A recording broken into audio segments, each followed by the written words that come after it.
Trump's cabinet is carrying out a far-right agenda in secret and refusing to follow disclosure laws, report. The only news that tends to surface from President Donald Trump's cabinet is when one of them battles with the president, says something absurd, or when one of them is plagued with scandal. Other than that, members have largely hidden behind the skirts of their boss. A Tuesday Politico report, however, detailed the ways in which Trump's cabinet is secretly carrying out a far-right agenda without the scrutiny that comes from the public as awareness. Of the 17 cabinet officials, 7 refuse to release any public information on their schedules or travel. For some, the only way to discover the public activities is through Freedom of Information Act (FOIA) requests through their office. 3 additional departments including Agriculture, Labor, Homeland Security and Education give only the schedules of the secretaries, but with limited details. Treasury Secretary Steve Munchin's schedules became public less than a month ago. 7 cabinet secretaries are also refusing to release meetings they've had, who they met with and any travel, which Politico revealed was a possible violation of the Freedom of Information Act. The law requires agencies to make records promptly available to any person. The Education Department and Environmental Protection Agency released only a few details, and only after they were sued.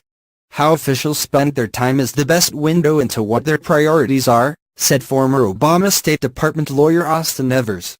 He now leads American Oversight, a watchdog group that sued to obtain the schedule of EPA Administrator Scott Pruitt and Education Secretary Betsy DeVos. When public officials resist public disclosure of what they do, people should be skeptical of what they are trying to hide. Once Evers obtained Pruitt's information, it revealed the secretary was holding meetings with heads of the industries he was supposed to be regulating. The EPA won't release any information about whether Pruitt was speaking at an American Legislative Exchange Council (ALEC) conference in Nashville. Yet, the program for the event announced Pruitt as a speaker. Pruitt uses the word transparency a lot, said Clean Air Task Force Legal Director Ann Weeks. To whom is the transparency being offered? Because it is not the American people, because we were not able even to see who he is talking to. EPA spokeswoman Liz Bowman alleged that the department has complied with all legal requirements, but that those searching for public information are doing nothing more than trying to score political points. The fact is that the current EPA is the most transparent EPA has been in years, Bowman said. One of the cabinet secretaries to have been attacked for his schedule is Interior Secretary Ryan Zink, who has been caught using private jets and military planes to travel in style. Former Health and Human Services Secretary Tom Price was forced to resign for doing exactly the same thing.